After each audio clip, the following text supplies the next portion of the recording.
Day our 99 days of peace through unity. And today is devoted to the second of the seventh core needs of healthy water.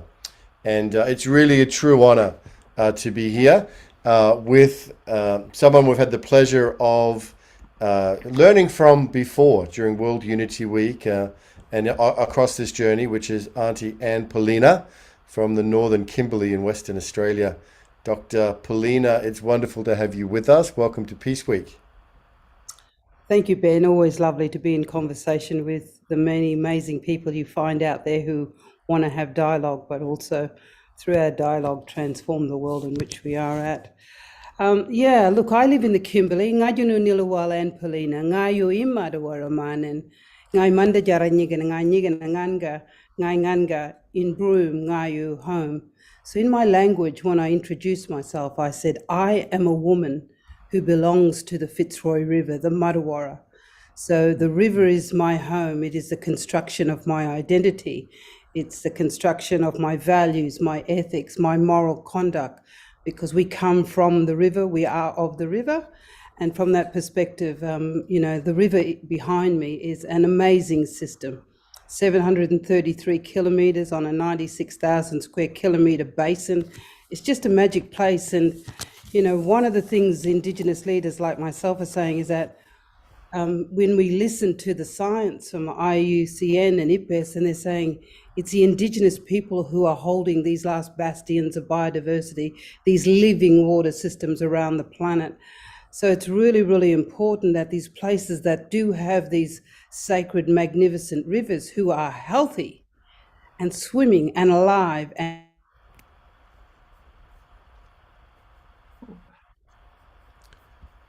We may have lost Anne there just through the a little glitch in the internet, and to us, and it is everything for us. So from that perspective, I'm in the Kimberley in.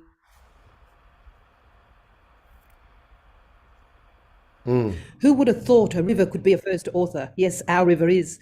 Who would have thought we could write a peer review abstract in our Indigenous language? Yes, we did. Now what we are advocating is rivers as ancestral beings with a right to not only live but flow. So pushing the boundaries, seeing these as ancestral beings, knowing that rivers throughout the world are connected as the umbilical cord of Mother Earth, and we really need to love and protect them. Thank you, Ben. no, well, thank you, Auntie Anne, and thank you for presencing the mighty river that you're bringing with into the circle today. Thank you so much, and we're also very honored to be here with Bernd Müller. And Bernd is in Portugal. Bernd, welcome to Peace Week. Yeah, thank you for welcoming me, and also welcome to all our visitors. I don't see how many of you are here at the moment, but thank you for joining in for this exciting topic. I was born in Germany, if you want me to introduce myself, Please. At the River Rhine, one of the big river systems in Germany. And I'm now working since some decades as international consultant on natural and regenerative water management. The last 15 years, I've been living and working in the community Tamera in southern Portugal. And from there, also being consulting mainly in crisis areas for agencies like Caritas and so on. I've been in Haiti after the earthquake, and I've been accompanying Bolivia in their struggle to formulate a new water law for their people. Exciting things in South America. I've been working a lot in the Middle East, Palestine, Israel, and lately also in Syria and Lebanon. And as these pictures of crisis areas all over the world started to touch me more than I felt it is healthy for me, I'm now much more focusing on regional development. I left my home country, Germany, when I was 20 and was living for 15 years, more or less, in the Sierra Nevada of Spain, where I came across about how existential knowledge about water is. when I was young, I tried to study in Germany and I was failing there. Simple questions like, what is water, brought me to so stupid answers of my professors there at the university that I said, I cannot stand that. So I went mainly self-educating myself. And on this journey came across the studies of Victor Schauberger, an Austrian researcher that lived 100 years ago, that changed my life. And I'm still in that. And the more I learn, the more I know how little I know. And so I'm very inspired still to go this path of understanding what water really is. No, thank you, Bernd. I want to take a note of that author that you found and just get their name, Victor. And how do we spell the last name? Schauberger, Schauberger.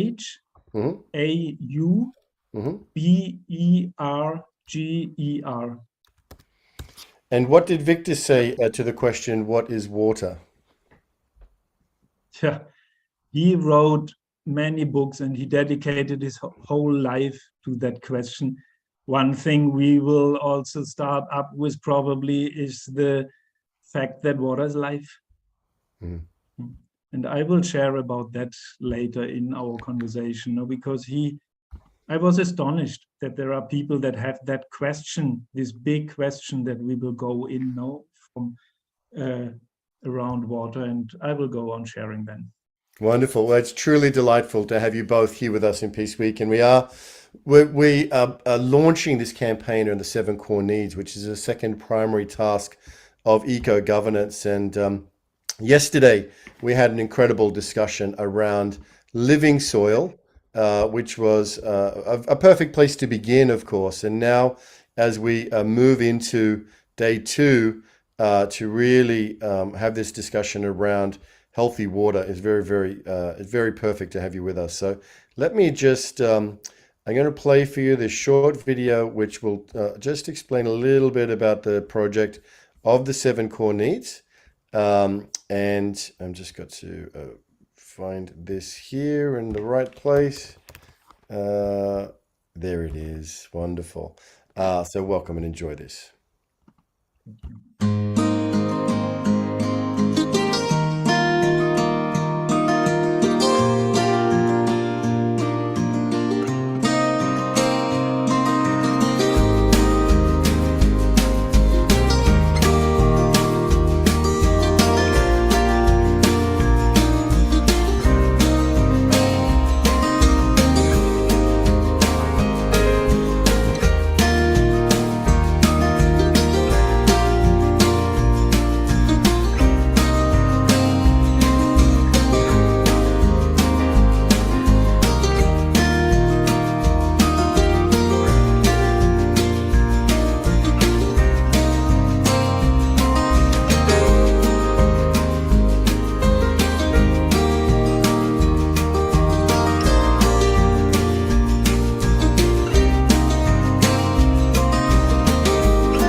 Beautiful, beautiful, just so elegant, so elegant. And we know how profound water, well, we have some sense of how profound water is, as I think Bernd said, we're always learning and there's always more to learn. Auntie and Poelina, we had you as one of our luminaries on the panel in World Unity Week, also going back, talking about the World Water Law, which we'll talk a little bit later on as well. But this is the question we have come here to answer today, and Bernd, is, what do you see are the best or the emerging or the optimal local to global strategies for ensuring the guaranteed access of all humans and animals to healthy water? Bernd, I note in your introduction you talk about the importance of locality, and Auntie Anne Poelina, of course, is so connected to the land where she is, and so locality is essential, and yet at the same time water is global, so water is both local and global. What are the optimal local to global strategies for ensuring that access for humans and animals to healthy water?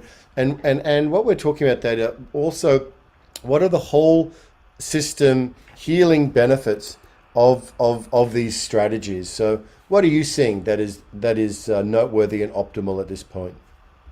Yeah, I think one of the things I'm seeing in my conversations across the world is that I think firstly what we need to do is acknowledge the wisdom of Indigenous people, of Native people, who've been the guardians of these river systems from the beginning of time. So when we talk about water, we talk about living water. Water has a spirit. Water has an energy system. Water has its own DNA. Water holds memory. And so I think it's very, very important that when we look at what Indigenous people have had from the beginning of time, the river system behind me, we always managed it from a bioregional perspective, from a total catchment watershed perspective. We called it from the sunrise country down to the sundown country. So for us, everything is place-based. Everything is a recognition that what we see as Indigenous people is that we cannot separate land, water, people, and the environment. They are intrinsically entwined. And so part of this is about understanding that water is alive, it is life, it holds life. And so one of the things that we want to teach and share with our fellow human beings is that the river behind me is a living ancestor. It created our laws. It taught us about our identity. It showed that we needed to have a total eco or bicultural regional approach, connecting, as I said, land, water, and people. We want people to understand how to learn how to feel and hear water. We have healthy water at the moment, and we are very much at the front of extensive unjust development, which will change this system, not just for now, but for generations to come. So we hold to the view that we must have peace, that when we're looking at a system behind us, we are dealing with complexity, and we need collective wisdom to be able to look at where have we come from, where are we going. In my language, we have a word called Bugaragara, where the past, the present, and the future are fused into this moment in time in which we as human beings must also think about our fellow relatives, our non-human beings, that the river is a living system. It not only has a right to life, it has a right to live and flow. And it is so connected to all of the systems that bring harmony, that bring balance and hold peace. So we want to be open to identifying where these global geospots are now. These are local, global, across the planet. They are all connected as the umbilical cord assisting Mother Earth to breathe, to allow humans and non-humans to continue to dance and sing and have ceremony upon the land. So we need to see healthy water with a spiritual connection as a living system that holds memory. All of these things are interconnected. And obviously I agree with Bernd as well, is that we need a regional approach. We need to see how the fresh water connects with the salt water. We call them living systems, whether it's a soak, whether it's a river, whether it's what we call a wetland. These are living, they are alive, and they hold memory. And so we see them on a regional scale, on a watershed scale, on a catchment scale, where the river connects to the desert, to the mountain, to the sea. So we need to be connecting from that perspective. So I think that is the way to go, seeing water as living water, holding memory, holding energy systems that connect us, but most importantly, rivers as alive and with their own agency. Thank you. Oh, beautiful. Thank you. Thank you so much for sharing that deep wisdom, Auntie Anne. And let's bring Bernd up here. It would be wonderful to hear your reflections, Bernd, on what Anne has shared, but also your own insights into this question. Yeah, thank you. I think you can interview as many water people as you want. You will always come to that point, the key of understanding that water is a living being. I think in all cultures, we see that people who once discovered what I would call the secret of water they will notice a change in their life because they got a glimpse into the secret of life. And so this became my strategy to help people to understand what water really is. I am living here in Western Europe in a culture where I would say many people don't know what water is at all. They do not even know, on that level of treating a living being. Water is what is coming out of the tap. I've seen river systems in Colombia where they gave the name to the river already through the mismanagement. There are rivers that are called Rio Sucio, the dirty river, because it's taking with it so many sediments, which is definitely a managing mistake, but people are not reflecting that, but putting that as a label on the river. So I think really big mistakes, and that can be changed. And once we see that, or we feel that water is a living being, I experience that I from then on have an opposite in the water that knows that I know that. So I have a very potent cooperation partner that changes restoration efforts on such a different level. Things are going so easy if we learn to cooperate with water and do that system change from exploiting water to cooperating with water, that we have the whole nature in our back supporting that. This is really incredible, an incredible experience. And I can share that on one example. I've been working for several years with Rajendra Singh. Some of you might know him from India. And when he came here to Portugal, I did ask him, what would you consider to me coming to a land in Portugal as a foreigner? What can I do to make myself home here, to get into that relationship with home waters? And he said, the most important thing you should do is walk your watershed. And this became something that I really consider everybody who wants to go this path and know and learn what water is, to walk your watershed. We are living here in Portugal in a beautiful watershed. It's a Sado River Basin, the biggest Portuguese national watershed. And I did walk it with Rajendra for some time, but also with my whole community year and year, to learn to know our neighborhood. Where does the water come from? What effect do I have on that water where I live, and what is coming after us? So these are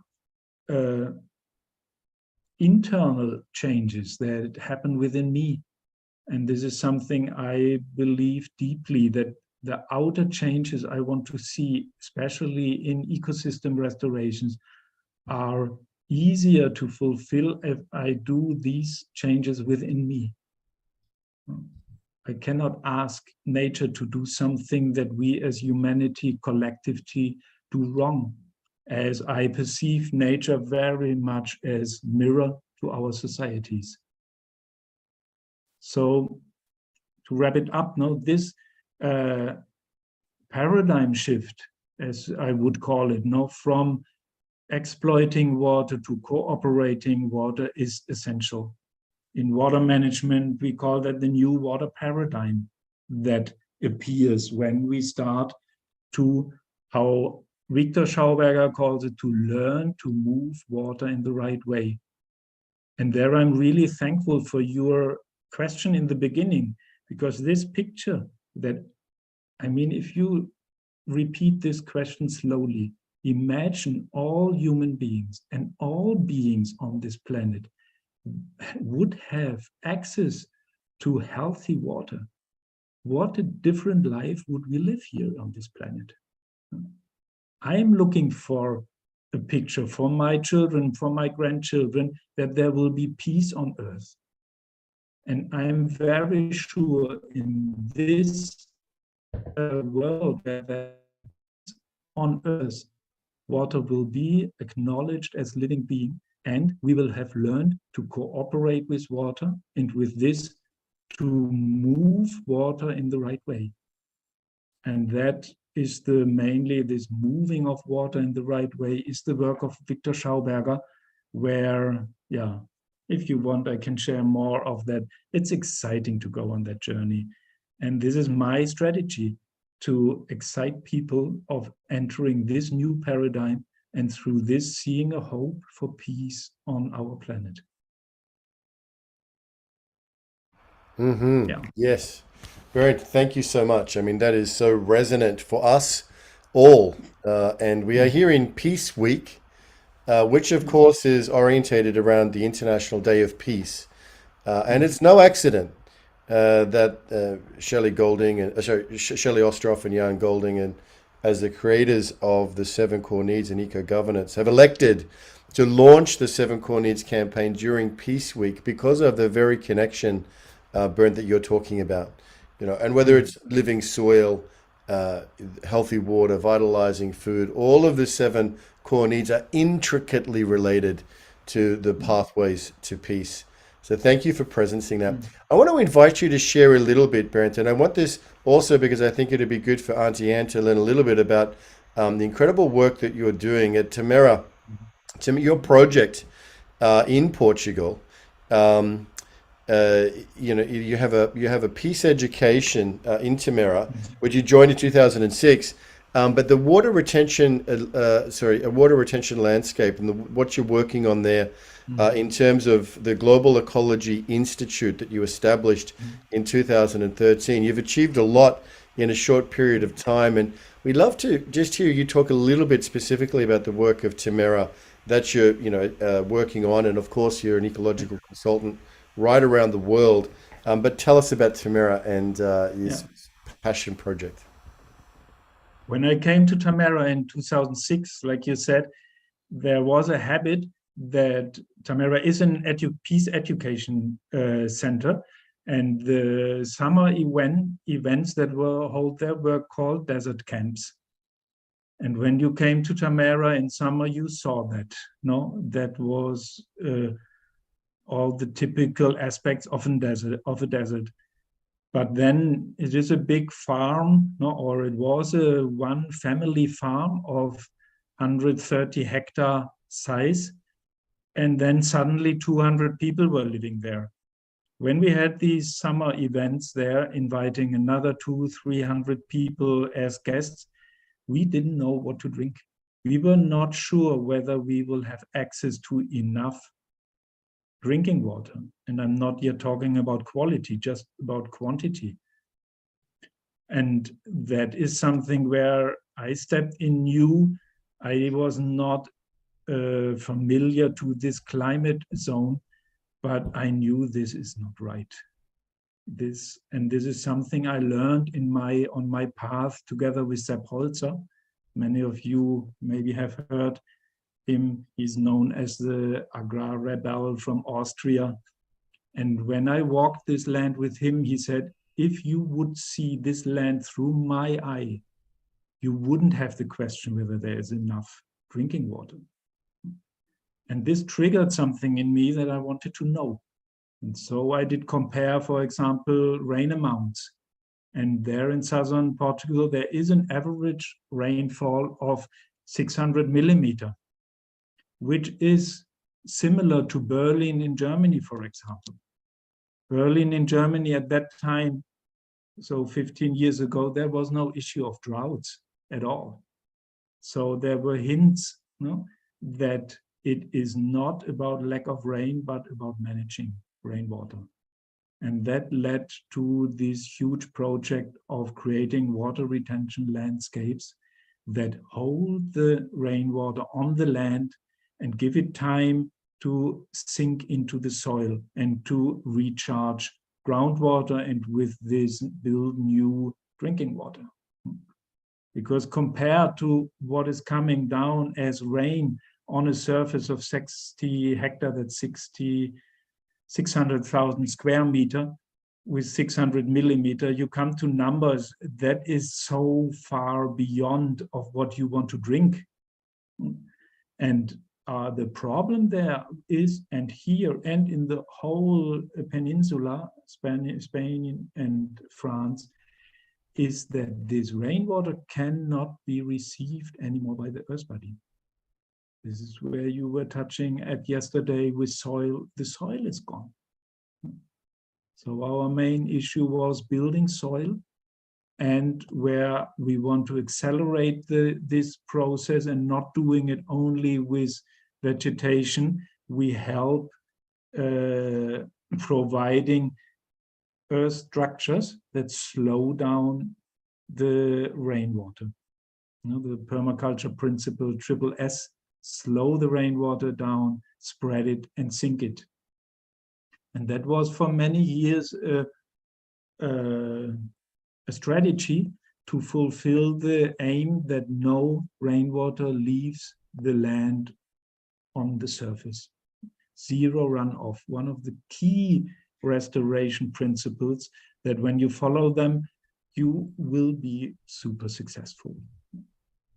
And yeah, where if you go to the Tamera website, you might find it. There are pictures from 25 years ago of this time of desert camps, where the main valley from Tamera, you can look 1 kilometer and you find maybe 5 trees. In this area, nowadays, you find maybe 5,000 trees, and that makes a difference. So vegetation that finds enough water to grow, produce a huge amount of biomass, and with this soil and with these possibilities to retain rainwater. Here you see the core of the community Tamera and the first big retention space that we built there. I'm now much more in building finer structures, smaller structures. Of course, that is beautiful what you see there in Tamera, also on that picture in the beginning. But this requires quite an expertise to do that. And there are many, many small scale structures that everybody can, if you want, start now and have a different on quality of soil and water on his or her land already after the first rain season. This is the area I'm talking about. The desert camps were there. You cannot imagine that anymore. Beautiful. Beautiful. From war to peace, from exploitation to cooperation, from fear to trust. It's really a holistic approach, Auntie Anne, that Bernd is taking in Tamera, and the website's there in the chat. So incredible work, very, very inspiring. Can I go back to your. Do you mind? Go ahead. Do you mind? Can I add one thing? Because you came from the soil yesterday, and I said, no, when I look to nature, I perceive nature as a mirror to social structures, not individual but also collective. And I was researching, when I look to the natural water cycles, we come to the point when rainwater wants to filter into the earth, and there is a soil that takes it all. Now imagine a system where there is no soil, and the same energy of the rain comes, touches the soil, and rolls over the land and behaves destructive. If I translate that to social structures, as you can know that within the natural water cycles, the rainwater is the most male energy of the water cycle. Like the spring waters are the very female part, the rainwater is the male part. And if you now tell this story, the rain, the male energy is coming down and cannot be received by Mother Earth, then it turns violent. So when we want to see peace on Earth, we want to see an Earth body that can receive this energy, and we need Earth for that, soil. So in my comparison, that would be the soil building, the importance in ecosystem restoration. Everybody knows of soil building would in social structures be building of trust.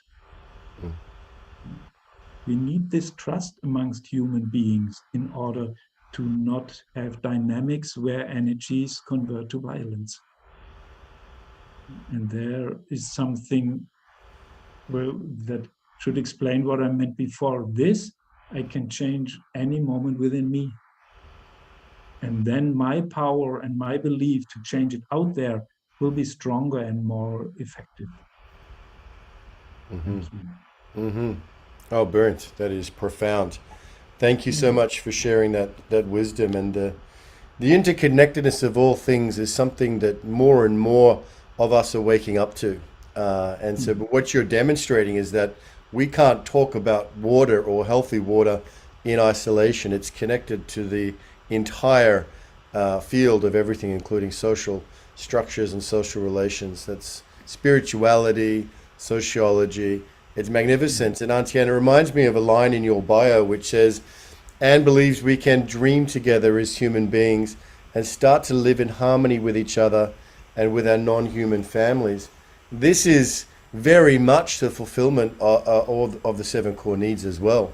You know, to live in harmony with the human and non-human families is to take care of creation and to make sure that these core needs are met for all humans and animals. It is a pathway to peace, and we're focusing on water today, Auntie Anne. But I'd love to hear your reflections to what you've heard from Bernd sharing, and anything else, because there is a gap between where we are and where we want to be. Not everybody on the earth has access to healthy water. I mean, that's an understatement.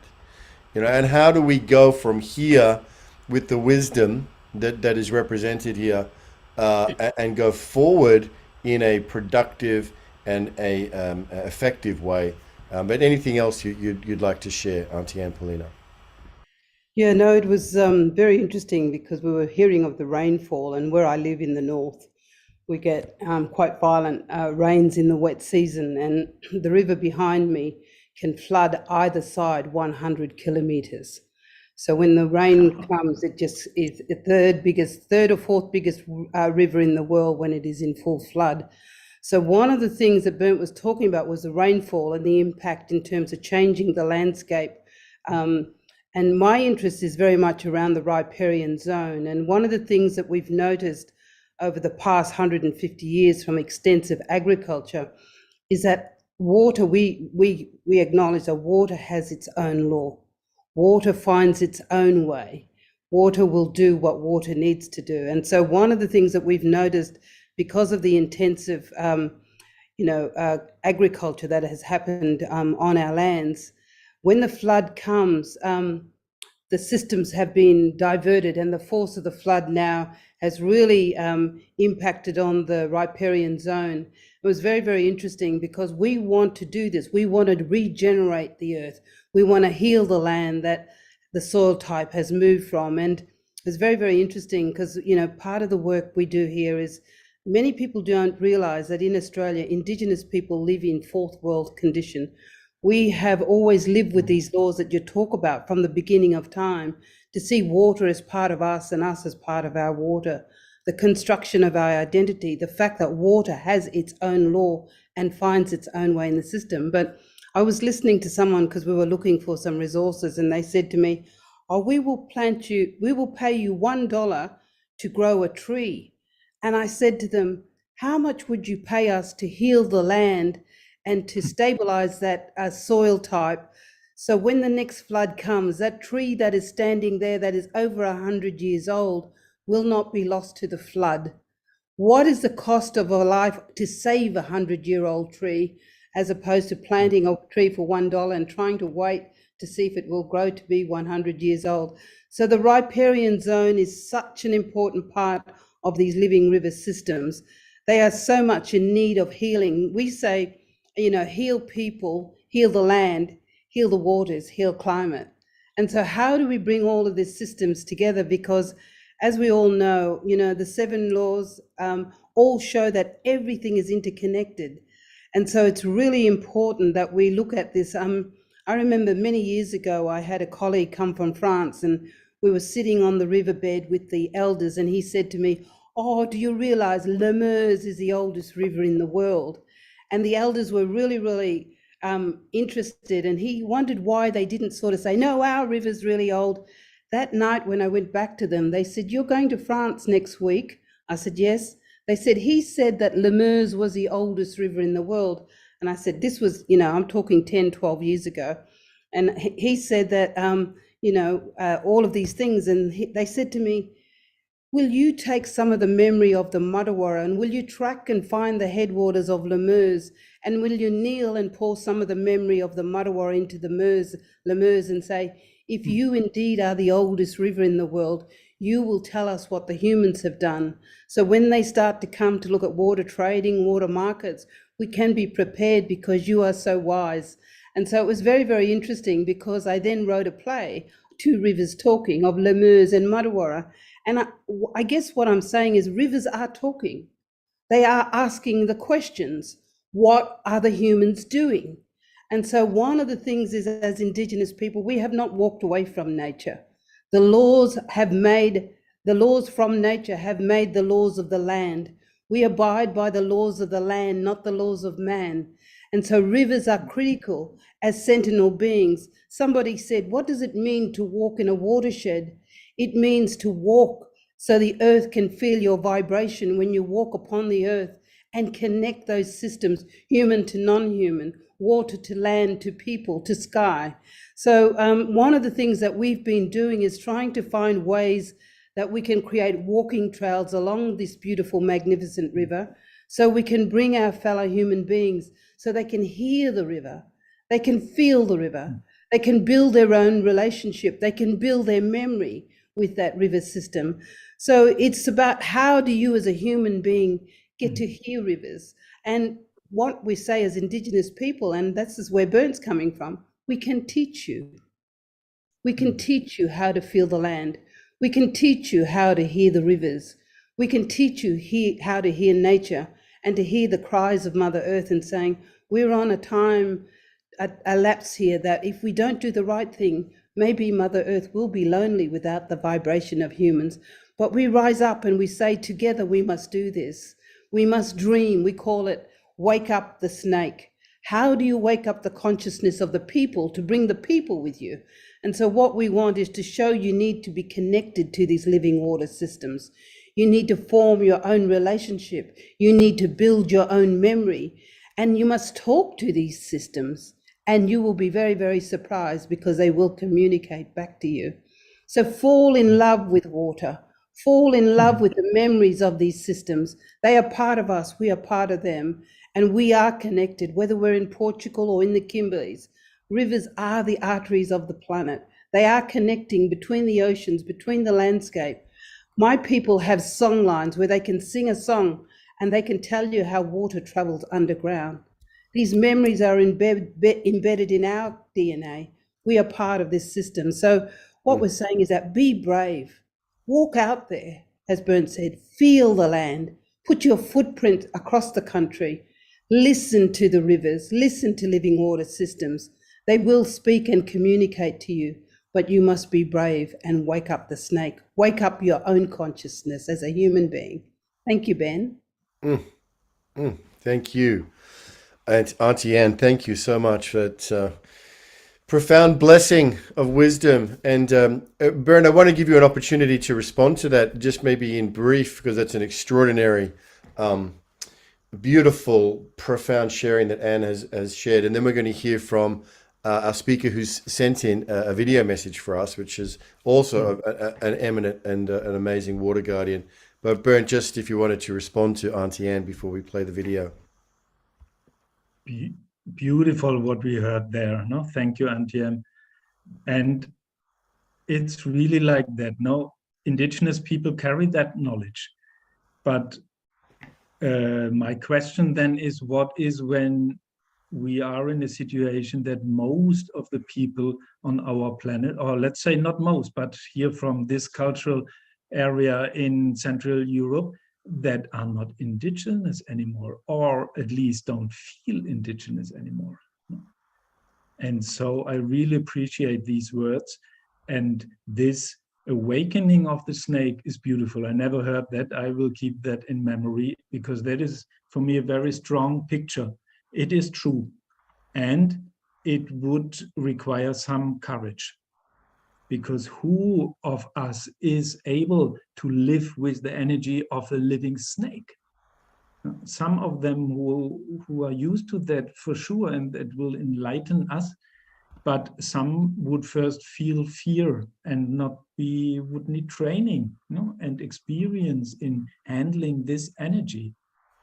Because in my experience in the modern Western world, we are handling very different energies and are not used to handle these natural forces anymore, and therefore are afraid of them. And instead of awakening the snakes, we build straight channels. The biggest crime you can do to water, to put water in systems with pressure on and straight, where they cannot move according their living conditions. So somehow simple words and so profound. I personally made this experience only deciding, and for me, I'm sorry for that, not for you, it might be very common, but for me, it was a step of courage to dare to intimately walk my watershed, to show myself to the water, as I know that will change the water, as I know that water is an information carrier, but it will mainly change me. And I had to deal with this question, am I ready for that change? Because it will lead me to a drastic change, paradigm shift, change, from, again, what I said already, from a life in exploitation to a life in cooperation with all beings. And in my experience, starting with water is so powerful and so straightforward, because we are water on one level, and everybody is surrounded to water, whether we see it or not, whether it's blue or green waters or whatever. And so we have a huge field of experience every moment, if we want. Anybody who wants to know what water is can start now after this talk to experience it. And I'm sure it is changing our lives for something better. I'm touched by the world situation. Here in Europe, we are in deep war crisis, back to what we didn't think that is possible to happen in Europe again. And I'm at the point where I say, I don't know whether humanity will survive this crisis. I know the planet will survive it, but I'm not sure whether humanity will survive it. And I'm completely convinced that somebody who's following the snake, who's following the energy of water, will live in a way where survival on this beautiful planet will be possible. So thank you again, Antje. It's nothing to repeat. It's just like that, dare to walk the water. Yeah. Just wanted to say something about the Indigenous part. Please. Yeah. I sometimes get in trouble because I say we're all indigenous to Mother Earth. We are human beings. And in order to be a human being, if we want to be a brave, we have to be brave. And I've traveled way out into the, remote areas of France, and I've met elderly people who live on the land, who have the same connection as I do to my land, because what we're talking about is values, ethics, and ethical care, ethics of care, caring for our home, Mother Earth. So, we all do have these values because they're embedded in our DNA as human beings. So as I said, we're all indigenous to Mother Earth. And I am a bit like you, and I hang on to hope. I'm for the first time a grandmother, which is a big deal. And I look at my grandson, and I don't want to be like David Suzuki when I put my head down to pick him up. I don't want to be profoundly in tears, wondering what the world has brought him. So I agree with you. I think we take these values, we take these ethics. We are only human beings, and in my culture, we have a saying that we live in a world where time is in a circle. It's not lateral. And so we have hope because we can see, as I said at the start of my conversation, the past, the present, and the future in this moment now, where we are charged to be good and decent and virtuous human beings. How we must stand together united to say that this planet and our young people need to be the voice. We are stealing their future now in so many different ways. And so how do we raise the voice of our young people? How do we hear and listen? How do we listen to these rivers and, hear their desperate cry and their questions about what are the humans doing? So this is a profound bit of work. As I said, I am working with many Indigenous and non-Indigenous legal scholars pushing the boundaries of rivers, saying that they are ancestral beings. And so the work is global. We're looking around the world to say we need a different relationship with water. We really need to start to look at what does it mean if someone kills that river behind me? Have they committed murder? You know what I mean? So different ways to show love, to show care, to have these conversations, to realize that we are dealing, as I said at the beginning, with complexity, and all of our wisdom needs to come into framing the work that Jan and Shelley are doing in terms of where does the global water law go? How do we stand united? How do we start to map where these watersheds are that are so precious to the humanity of life? How do we look after these places that are pristine behind me? Why aren't we listening and learning from the disasters of rivers across the globe? Why do it now has to be that somebody has come to me to say, we need your water, we need to be water trading, we need water markets, we need to move the vision of looking at water as a resource to exactly back to what you said. It's the lifeblood of our lives and of this system called Mother Earth. And we need a different way to grow this ethics of care and love for water. It is so precious. Thank you, Auntie Anne. Thank you. Those words of blessing. This conversation itself is transformational. This is educating and inspiring and connecting, and it's true. It truly is a global conversation that's happening. Built upon the local connections. The mighty Matuwara River that's behind you there, Anne, is with us and connecting to the rivers and the water bodies that we're also representing. We've been learning a lot through Danalia Castell also about the nature elders, and Danalia is here and she might want to share a little later when we get to question time. So we do have a video, an apology from Sadhvi Bhagawati Saraswati. She was a renowned spiritual leader and speaker. She's in Rishikesh in India. She's originally from the US, but has been living by Ganga River for 25 years and does incredible work in so many different fields there.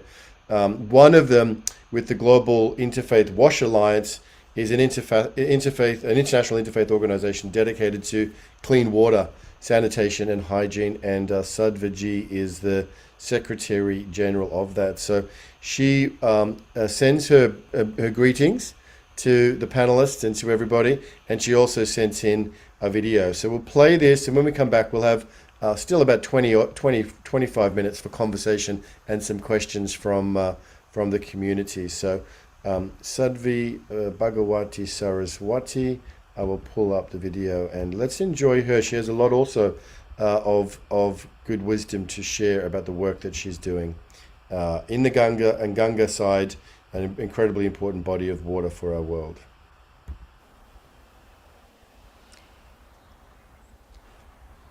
It's such a beautiful joy and beautiful honor and blessing to be together in this Unity Earth program. And the Earth is one.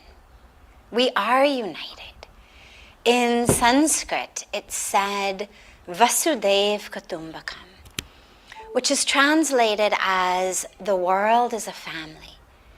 But literally what it means is Vasundhara, that goddess of the earth. We are all her family. So yes, we are all one family, but we're not just a family in a vacuum. We are the family of Mother Earth. So It's so beautiful to be together, and especially to have this opportunity to talk about water with peace. Because of course, with no water, there cannot be peace, whether internally, whether in our communities, or whether in our world. In fact, the former Secretary General of the United Nations stated very clearly that the next world war was going to be a war for water. So whether we're looking at violent conflict between nations, or whether we're simply looking at each of our individual and collective ability to live a peaceful, joyful, meaningful life, if there's no water, there is no health, and without health, there's no peace, there's no joy, there's no progress, there's nothing. There's illness and death. And we're at a position right now where, as we speak about the importance of peace, the importance of ending violent conflict, nonetheless, more people suffer and die every single year due to lack of clean water than due to all forms of violence combined. So you take war, you take terrorism, you take drug-induced violence, you take gender-based violence.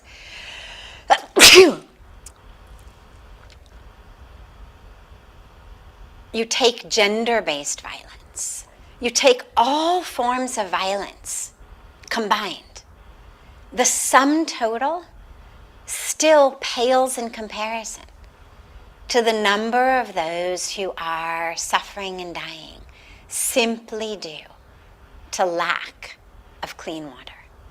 So as we look today at strategies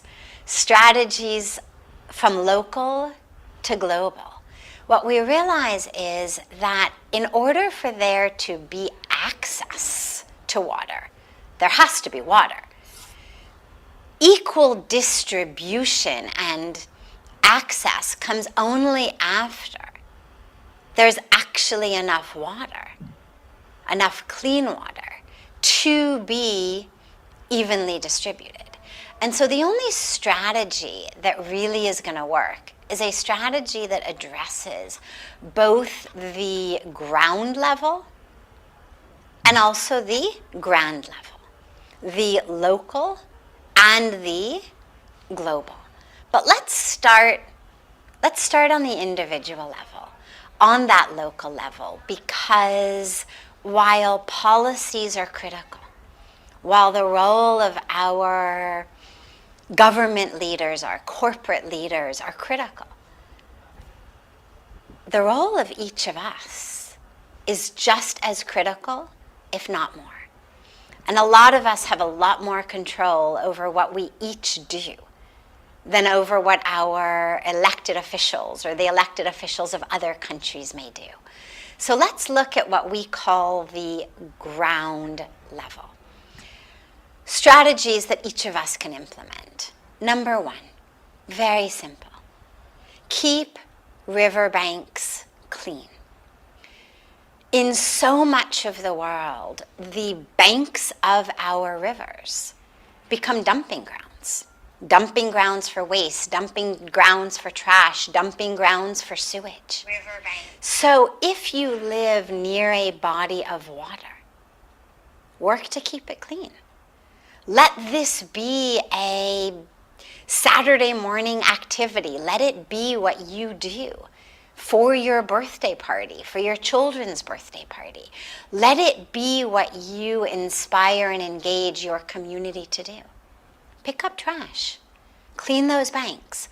And of course, it's not only on the actual banks of the river, because each of our streets, our alleyways, if those are full of trash and pollutants, well, eventually all of that ends up into our water.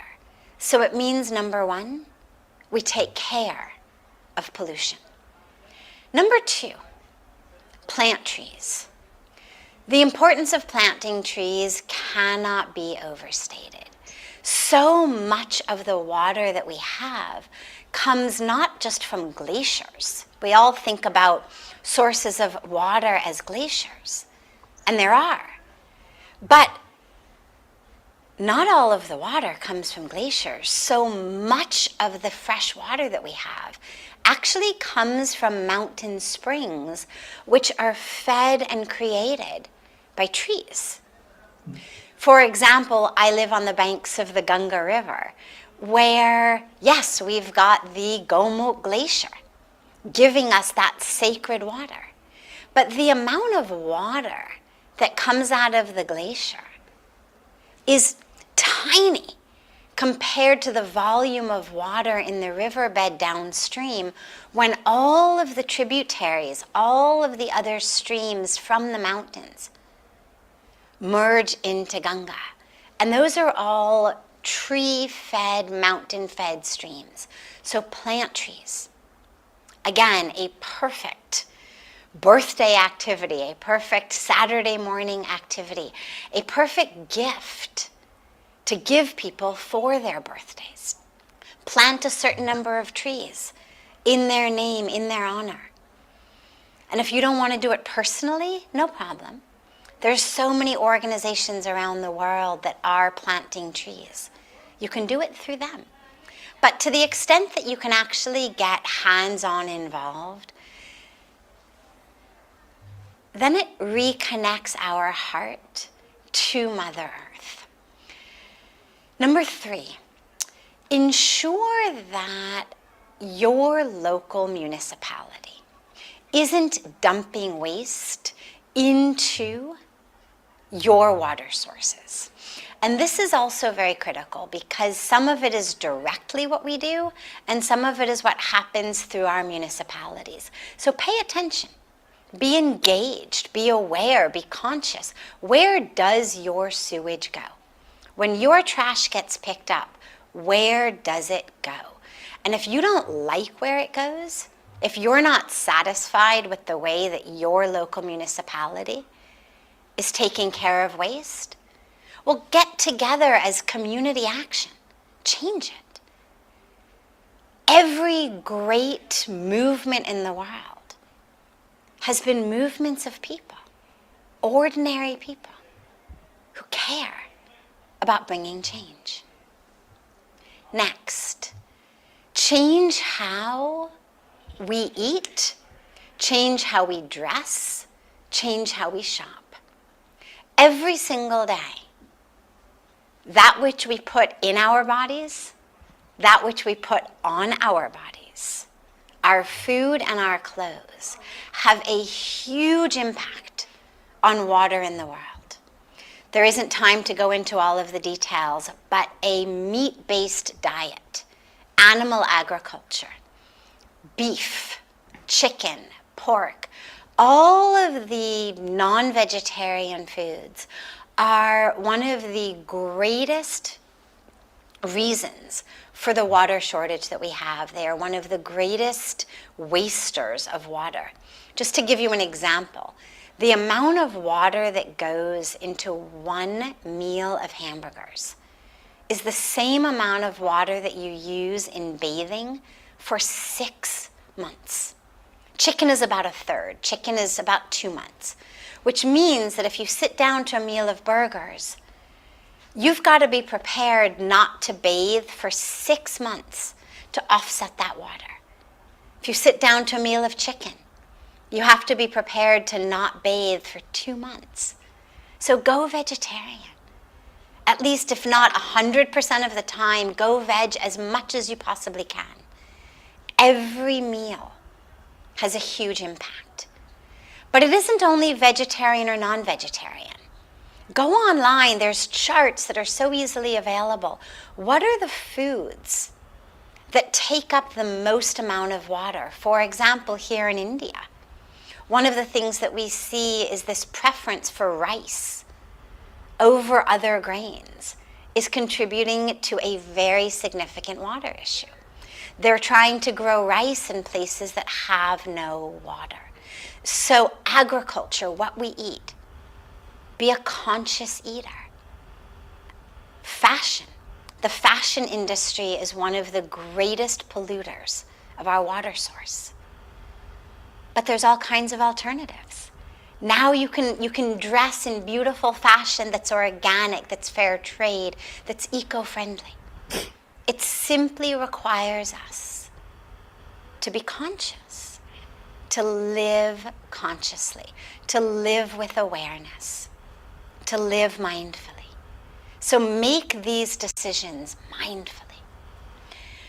And if we come together in these movements, we can create a huge change. I remember when I was growing up and Greenpeace ran this dolphin-safe tuna campaign. There was a huge movement of how the tuna industry was killing dolphins in their nets. And I remember being a young kid in school where everybody ate tuna fish sandwiches. No child would allow their parents to buy tuna that wasn't dolphin safe. It had to have that dolphin safe label on it.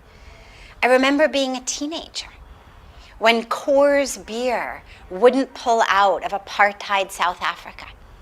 What all of the political pressure could not achieve, economic pressure did. There was this massive boycott of Coors beer. And so these are just two really simple, easy examples of what people's movements of using the power of their money to buy that which is sustainable, that which is healthy, that which is good for the planet, has made huge differences. And now is the time for each of us to do that. We need to vote. If your leaders are not treating the earth the way that you want them to, vote in new leaders. So we vote with our votes, and we vote also with our notes, dollars, euros, rupees, pounds. What are you using your money to purchase? And lastly, as time is running very short, but lastly, this grand level, we need to ensure that our policymakers, the owners, the heads of multinational corporations, that they are acting in alignment with our values, with our ethics, with a protection and preservation of the planet's water. And through those votes and through those notes, we need to ensure that we are putting that pressure on them to do so. And yeah, it takes work. But a lot of religious traditions have a practice of what they call tithing, where people give 10% of their income to the church, for example. I'm not asking for that. But give 10%. Can each of us give 10% at least of our time to actually working for water? We get up every day, we go to work so that our children have better opportunities, a better life. But if we don't provide them with water, it doesn't matter what great education you give them, what cars, what jobs, what careers. Because if there isn't clean water to drink, nothing else matters. So let's start a movement of tithing for water. 10% of our time being spent to work for water. If we all do that, really sincerely on the ground level and pushing toward the grand level, we will be able to turn things around. And it's the most important and the greatest gift, as well as the most critical responsibility that we have to today and to tomorrow. Thank you so much to Unity Earth, to Ben, to Arena, to their entire team for bringing this really critical and really beautiful program together for all of us.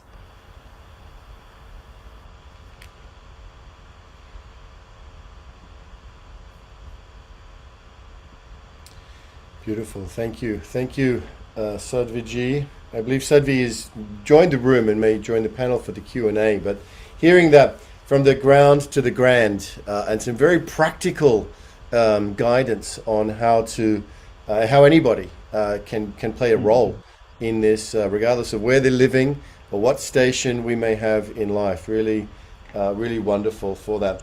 One thing I wanted to share, and we did say we presence this, and it goes, Annie-Anne, back to World Unity Week a couple of years ago, and Sadhvi ji was with us then as well. When we launched the World Water Law, this is also part of this eco-governance that Dr. Shelley Ostroff and Jan Golding have developed, Bernd, which really is giving us the framework for the 7 core needs, which is forming these conversations and guiding them through Peace Week this year, just like it did in World Unity Week earlier with the 7 foundations of life, which are the first primary task of eco-governance, is to restore right relationship with the 7 foundations of life, which are earth, water, fire, air, climate, biodiversity, and the web of life. And the World Water Law was launched now in 2020 in June. And there's a short video.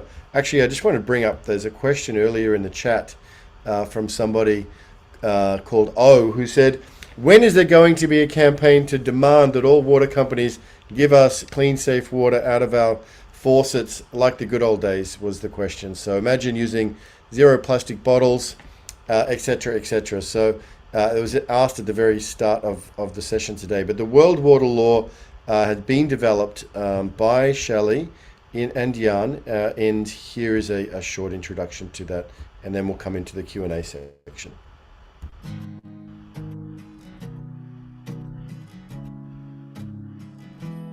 We are water. We, citizens of Earth, call for and commit to working together for the immediate and universal protection of all water. As the first vital step towards global cooperation for effective worldwide social and ecological healing.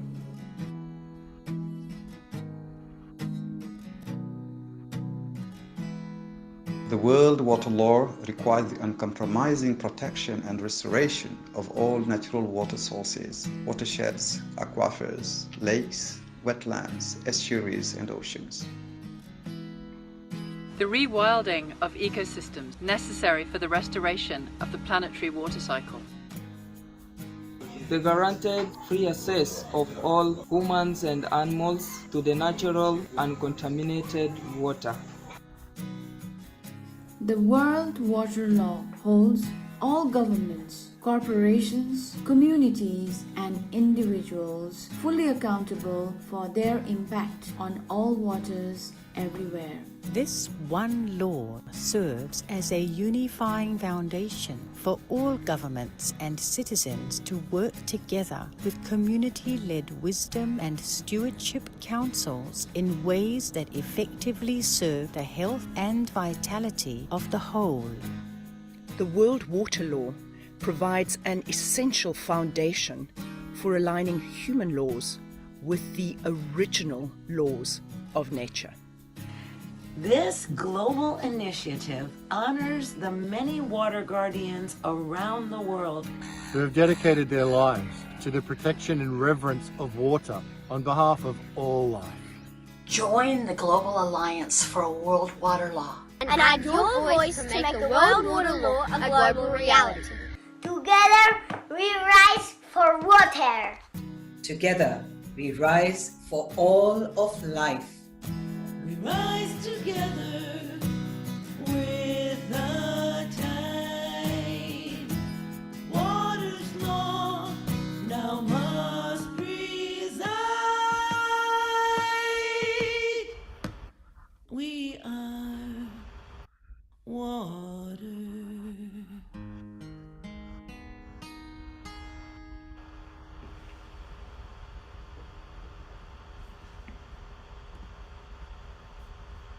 Wonderful. Well, let's see if Sadhvi would like to turn on her video and join us in the panel for this last 20 minutes. But Auntie Anne, we've seen a lot. We saw that message from Sadhvi Bhagawati Saraswati, coming from the Ganga and giving practical guidance from the ground to the grand scale of things. Any reflections from you, Anne, and then we'll come to Bernd, and then we'll open the floor. But Auntie Anne Poelina. Yeah, no, I think the most critical thing is to form a relationship and become connected to water wherever you are. So I think that's the first point, is that, we all have the capacity to do this. Form a relationship, get connected, start to understand the system that is so necessary for your life, for your well-being, and the well-being of everything around you. So I think, I just wanted to just make that point about that water is alive. It is a living spirit. It is an energy system that is activated from movement, from memory, from time immemorial. So from that perspective, I think we're all learning. We're all learning to swim in the web of life. So I think this is just a great way to start, is to have a conversation, find people who share these values, these ethics, find people who want to wake up their own consciousness and become connected to the land, to the waters, and to the sky and to the fire that you talk about, Ben. So I think it's a case of being brave, get out there, develop your own relationship, talk to rivers and living water systems, and you will find they will communicate back to you. Thank you, Ben. Mm-hmm. Beautiful. Thank you. Thank you, Anne. Bernd. These 5 suggestions that we just heard are, for me, confirming also my path, where I see I want to show what I'm talking about and what I learned from water at my home. So if people come visit me and would see riverbanks full of waste, it is my concern. I cannot say somebody else did that. If it's in my home, it's my responsibility. This is what we learn when we connect to watersheds. Therefore, I like these 5 points, and I think everybody of us in his or her community would put the preferences maybe a little bit different, but that doesn't matter. The point is, make the change where you feel home, where you are at home, and where you live. Because this is, in my opinion, where most effective you can be, and where the changes from bottom up will be made. Mm-hmm.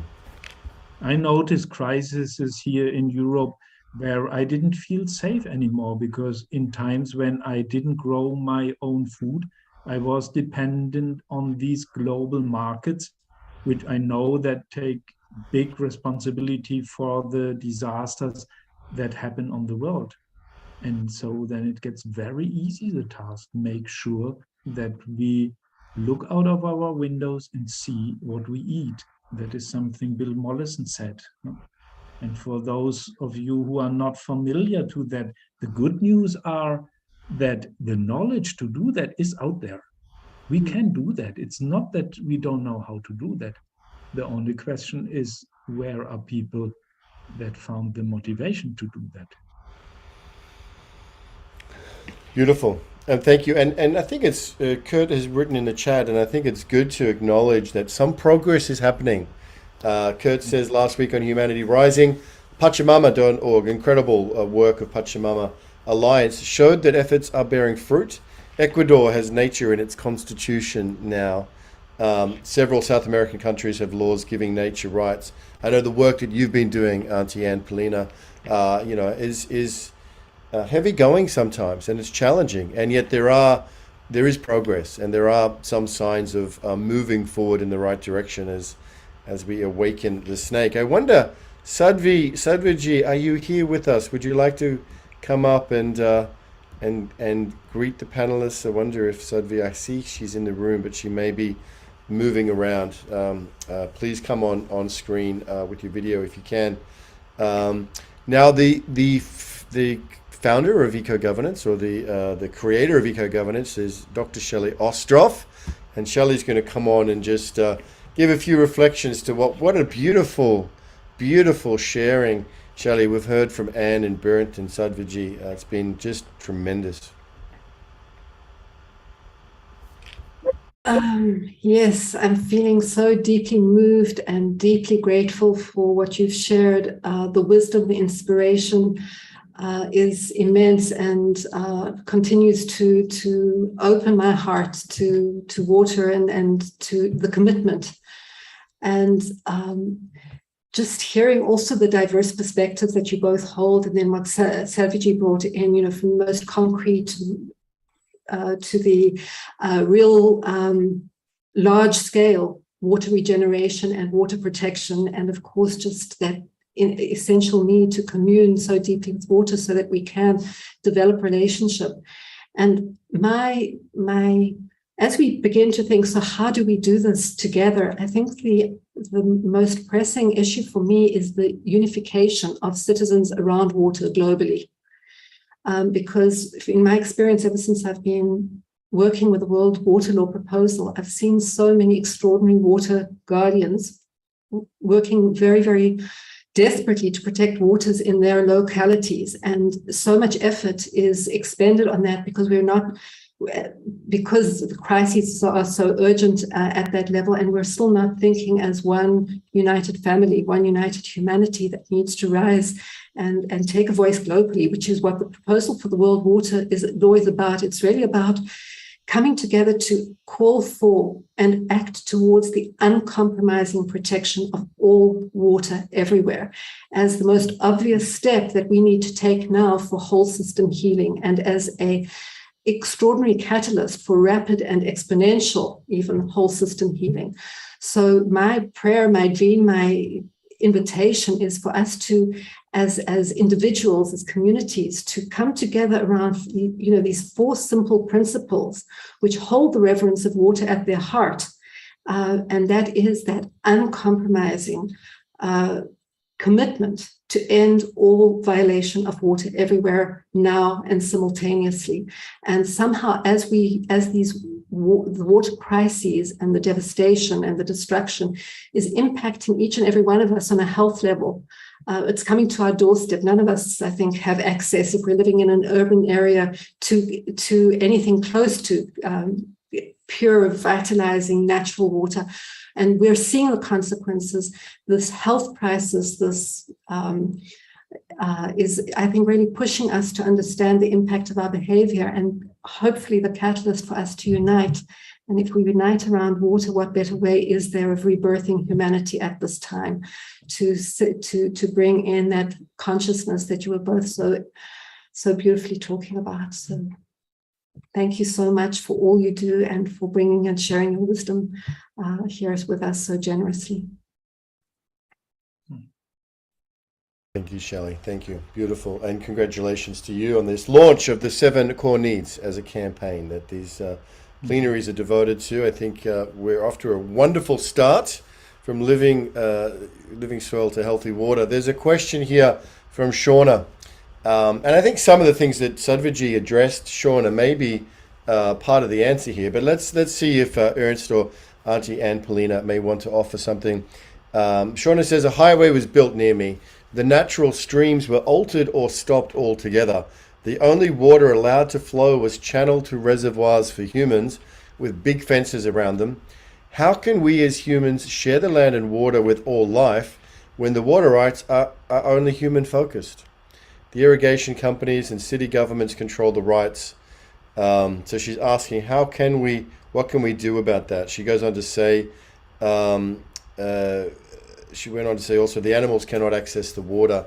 The construction designs were only designed for the humans to have the water. What would you say to that, Auntie Anne Poelina, from Shauna? Yeah, no, it is a big question in terms of the right. You know, this is my second PhD in terms of multi-species justice. That these animals, the birds, the trees, the fish, they all have a right to access water and be safe. So, you know, this is something we need to grapple with, because in a way what we're talking about is decolonizing our process of anti-dialogic towards a dialogic framework where we can build peace and harmony. So I think exactly as we were hearing from all of us is that we need to be brave and show this leadership at the local level. Everything is place-based and then goes out into the global. So if there was this issue on my land, then how do I find those people who also share this sense of empathy and ethics of care to start to look at how do we collectively as human beings work towards solving this problem? So I think it's exactly right in terms of how do we come together, how do we bring our different knowledges together, how do we find ways to ensure that multi-species also have justice and the right to live and reach their full potential in whatever form. So I think it's, going back to the old adage of we need to look at this in terms of how do we deal with this from a place-based perspective. Everything in the catchment or the watershed is totally connected. Water runs down, it connects to the sea. As I said earlier, water has its own law, it finds its own way. So if we have these sorts of issues, then we have a duty of care if we are virtuous human beings and we want to ensure that it's not just our right to life, but the right of animals to also share in the place-basedness of peace and harmony and balance. So I think it's a case of identifying the issue, find those people who share the same values and ethics, look at where you can mobilize resources and transform the change at the local level, spilling out. And this is exactly the point I'm making about my work in legal pluralism, looking at rivers as ancestral beings. Somebody has to be brave and start the conversation. Somebody has to make that first step and reach out and build that friendship and connection. So I'd say from that is going back to the adage, if we want to transform the world in which we are inheriting and leaving to our young people as their due inheritance, then we need to step up. We need to step up and be brave and find out how we can work at the local level with solutions that are also profound and have global impacts. Thank you, Ben. Beautiful. Wow, that's an answer there, Shauna. I think you've got it from the source of, how to respond in a creative and co-creative way to that deep challenge. Bernd, what would you like to offer around that? Yeah, there's not a lot to add, but in the question of what we heard that in the question there was something, these are human-focused activities, and I want to put that in doubt. I rather think these are capital-focused activities, because humans for themselves or for ourselves wouldn't do that. That is our activities that come out of the background of thinking there is somebody who owns the water. I like what Vandana Shiva said yesterday. You cannot own soil. You only can regenerate soil. And for sure, you cannot own water. But this is a paradigm that is not active in Europe. And then people who own the water or think they own the water, they, in my experience, all follow the capital and not the human rights or wishes. And that is a big, big problem to change. And then, then it would be about the specific situation. If then everything that Antje and Poelina said, when you can rise momentum in your community to make other proposals and to bring clarification in that, great. And I also know situations where people with a rising consciousness would move to other places, because there are places mainly in very dense urban situation where you will not want to live anymore on a very high level of consciousness, conscious connection with water. Beautiful. Thank you, Bernd. Thank you. And welcome Sadhvi, who's here in person with us after sending in the video, and thank you for doing that and adding such a substantial message to this wonderful panel. Auntie Anne Poelina there with the Matawura River behind her, and Bernd Müller in Portugal with the lands of Temera, connecting with you, Sadhvi, and the mighty Ganga, a river, and of course Dr. Shelley Ostroff in Jerusalem, me in Melbourne, Australia. How many continents is that, Anne? We're up to 4 or so already. We are spanning the world, and we are doing so with the intention of really holding high this need, this core need for healthy water for all animals and all of life. So Sadhviji, welcome to Peace Week. It's great to have you with us. Thank you so much, Ben. It's such a joy and such an honor to be with you all. And I'm so glad that I was able to get here, at least for a few minutes, of actually being present in person in this river of love that flows through all of our different countries and continents and water bodies and physical bodies, and to really be in that river of oneness and love. So I'm so touched and so glad and so honored to be together today. Thank you. Thank you for, I know that you've come just from satsang, so thank you for making the time to be with us. We really appreciate it. And perhaps just in the minutes that we have left, a closing word, perhaps first from you, Bernd, and then we'll close with Auntie Anne, Poelina. Just as this intention, this sacred intention, I loved, Bernd, how you so concretely linked this discussion to peace and how you do that through your work. And so perhaps a closing benediction or a message from you and Auntie Anne. Sure. Closing, you say. I would say for those of you who fell in love, what you heard, it will be a start of a new life.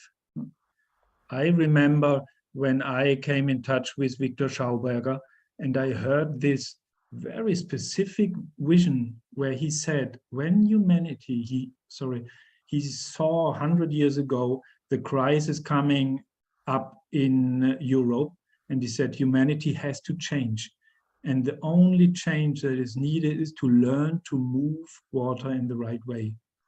And then he said, and then all living beings will have access to all basic needs, water, food, and energy. And I want to encourage you to go that way, to believe and to know that that is true. And to go into that imagination. Imagine, if you still can, a world where all living beings have access to their basic needs. This is the peace we want to see, I want to see in the world. And water will help us to find that way.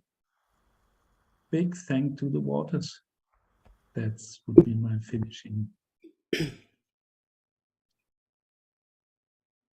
Beautiful. And to close our broadcast session today, I think it's only fitting, Auntie Anne, Poelina, to close with your message. It's wonderful that you're up to your second PhD. Most of us don't even get close to a first one, but coming up to a second PhD on the rights of the non-human family aspects of all beings. It's incredible work.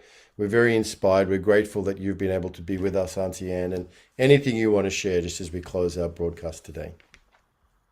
Yeah, no, just to reiterate on what I started saying at the beginning, which is water is a living spirit. Get to learn to feel it. Get to learn to hear it. Get to learn to walk upon the land and hear the voices of these living water systems. We as human beings can learn a lot from Indigenous people. We need to reach out across the world and share our wisdom. We need to come together and look at how do we decolonize the process of violating water. We need to learn that we are also very much a part of water, and that water is a living spirit. It has a right to not only live but to flow, and that it holds memory from the beginning of time, from now and into the future. And it is our duty of care as humans to let the rivers and the arteries of the blood of the world know that we care about Mother Earth. We are united by these living systems, and they have a right to live and flow and exist. And we be brave, each and every one of us, and we reach out and we walk in a new journey and a new dreaming for a new water law.